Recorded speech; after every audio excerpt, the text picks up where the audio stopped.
anak-anak, selamat pagi dan kita ketemu lagi untuk belajar IPA. Nah, dari tema itu ada bagiannya yang namanya IPA. Nah, kita mempelajari alat pernafasan. Ya, di sini yang namanya makhluk hidup itu bernafas. Bukan hanya manusia, bukan hanya binatang, ya tumbuhan juga bernafas. Ya. Nah, sekarang kayak apa alat pernafasannya tumbuhan? Ya.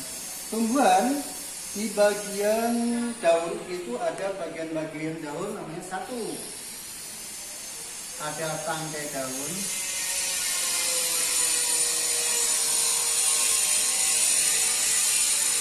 dua rangka daun,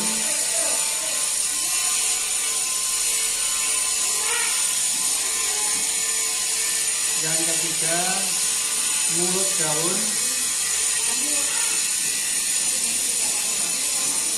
yang dikenal dengan nama stomata.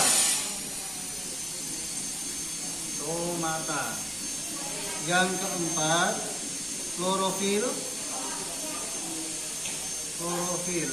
Nah, klorofil ini terdapat di dalamnya kloroplas.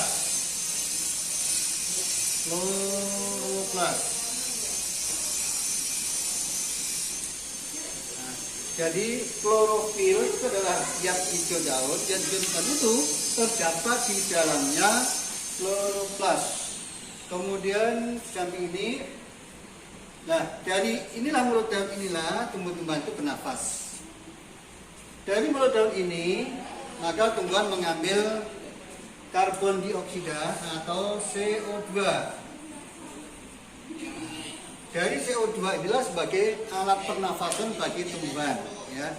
Jadi kalau tumbuhan itu bernafas mengambil CO2 dan menghasilkan O2. CO2 adalah karbon dioksida, O2 adalah oksigen. Nah, ini adalah sebagai lawan daripada manusia, di mana manusia kalau bernafas mengambil oksigen dan menghasilkan karbon dioksida. Makanya kalau di mana di situ banyak tumbuhan, maka di situ banyak dihasilkan oksigen. Maka dinamakan hutan itu di dalamnya banyak tumbuhan, maka hutan dinamakan sumber oksigen atau paru-paru dunia. Nah, ini ya untuk tumbuhan. Sedangkan binatang atau manusia dulu ya.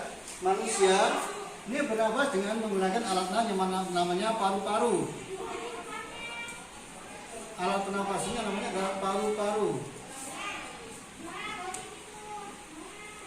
Manusia bernafas dengan mengambil oksigen dan menghasilkan karbon dioksida. Ya, di sini hasil karbon dioksida manusia diambil oleh tumbuhan. Tumbuhan menghasilkan oksigen dimanfaatkan oleh manusia untuk bernafas. Ya, nah di dalam tubuh manusia itu terdapat paru-paru, di antaranya di dalam paru-paru itu ada namanya gelembung jantung, namanya alveolus. Nah, pada alveolus inilah oksigen itu nanti diproses, dimasukkan ke dalam pernafasan, kemudian dari hasil oksidasi itu karbon dioksida dibuang melalui pernafasan. Jadi pernafasan itu adalah mengambil oksigen, mengeluarkan karbon dioksida. Ini manusia. Kemudian untuk tumbuh-tumbuhan, untuk binatang ada dua macam, yaitu ada tumbuhan, ada binatang yang hidup di darat, di air maupun di udara. Ya, nih.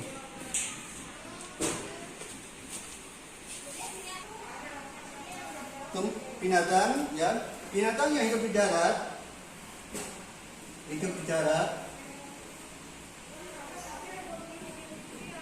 ini sama dengan manusia, yaitu bernafas dengan paru-paru.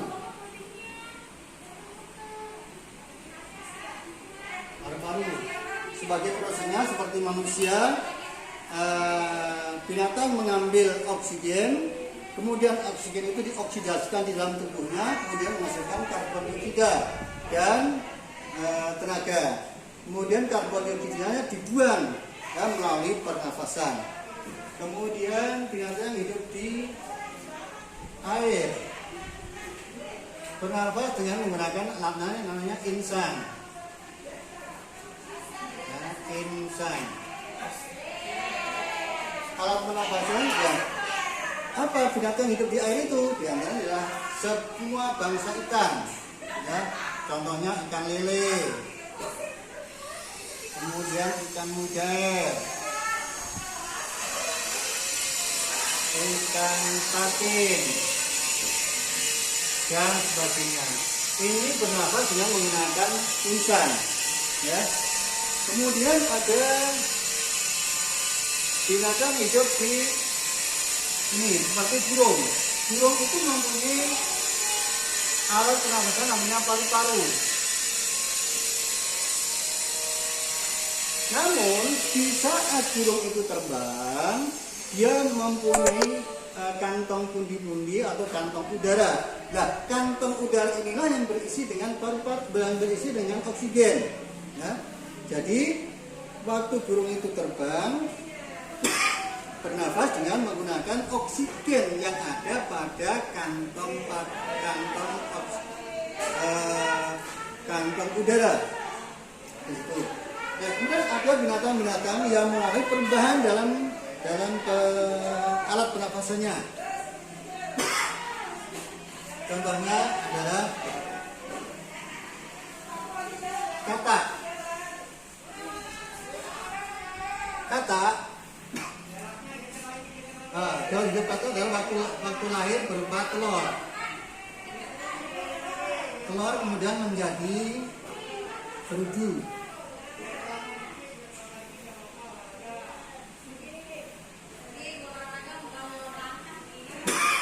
Berudu berkembang menjadi berudu berkaki.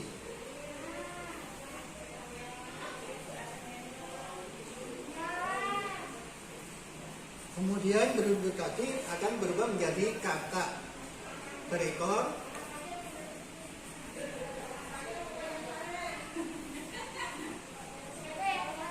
Dan yang terakhir menjadi katak dewasa. Ya. Ini terjadi perubahan alat pernafasan.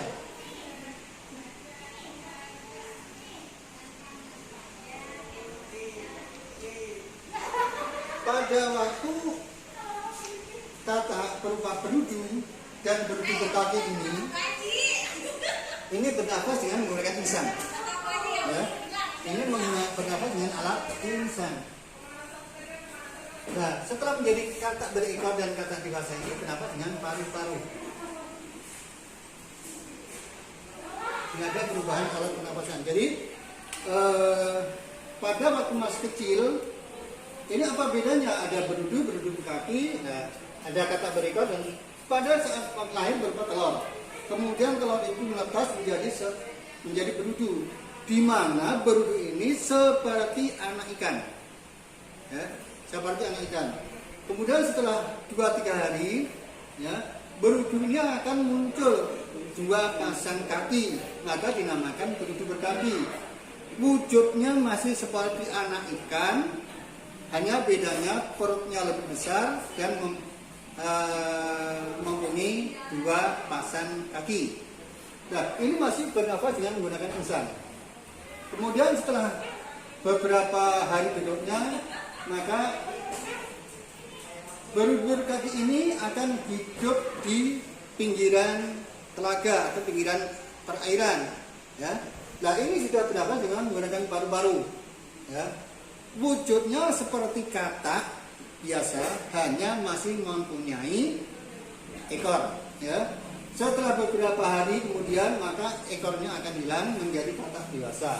Nah, ini katak dewasa, katak berekor dan katak dewasa ini bernafas dengan paru-paru. Loh, kok bisa hidup di air gimana? Nah, ini katak berekor dan katak dewasa ini pada suatu saat apabila berada di air, maka dia akan memunculkan mukanya ke atas permukaan air. ya, atau dia ngambang tapi hidungnya tetap di atas air. Karena apa? Untuk bernafas. Kemudian ada lagi binatang air yang hidupnya dengan paru-paru. Banyak ya, contohnya ada hiu,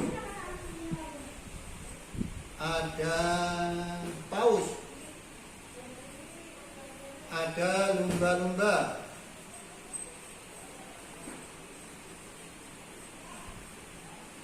ada apa namanya itu, atau bulus ya, penyu. Kemudian ada lagi kudanil. Walaupun binatang-binatang ini hidup di air, maka sebagai kompensasinya binatang-binatang ini setiap 1 jam atau setelah beberapa menit dia akan muncul ke permukaan air untuk mengambil oksigen. Contoh, kudanil. Kudanil ini berupa seperti terumbu, ya. Cuma hidupnya di air, ya. Hidupnya di air, lebih banyak di air daripada di dalamnya. Makanannya ini adalah termasuk binatang pemakan tumbuhan, ya. Namun hidup di dalam air. Kudanil sesekali dia akan memunculkan mukanya di atas permukaan air untuk mengambil oksigen, ya. Sama dengan hiu juga, walaupun sudah berjam-jam di dalam air, namun suatu saat dia akan keluar ke permukaan air untuk mengambil oksigen. Begitu juga paus, lumba-lumba, penyu dan sebagainya, termata. Sekarang kira-kira ini saja ya sekalian. Jadi alat pernafasan manusia adalah paru-paru, alat pernafasan binatang yang hidup di darat adalah paru-paru, alat pernafasan binatang yang hidup di air adalah insang. Ada juga yang menggunakan alat pernafasan paru-paru, sementara sebangsa burung bisa terbang bernafas dengan menggunakan kantong udara atau kantong tinggi-tinggi. Di saat dia itu diam, dia itu masih bertengger di atas pohon atau mungkin di darat, dia bernafas dengan paru-paru, ya. Kemudian untuk tumbuh-tumbuhan, alat pernafasannya adalah mulut daun atau stomata, ya. Dan stomata itu ada di mana? Adanya di namanya mulut daun, itu ada di daun. Nah, itu aja ya. Nah, nanti insya Allah kita sambung lagi pada pelajaran yang lain. Ya. Assalamualaikum warahmatullahi wabarakatuh.